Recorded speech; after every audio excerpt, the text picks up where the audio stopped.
Jelly, वाह, इतनी सारी जेली मैंने कभी खाया नहीं है, बट देख के ये एकदम इलास्टिक वाला फील दे रहा है ना, मस्त लग रहा है देखने में, जैसे कोई स्लाइम होगा ना, स्लाइम। और ये कॉर्न, कॉर्न आइसक्रीम, ये तो खाइए।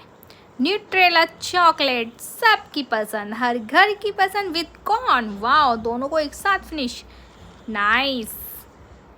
थर्ड है हैन चिकन, क्या ये सच में होगा? चॉकलेट है यार, super marvellous, wow. Mainak slime orange, you finish, very good.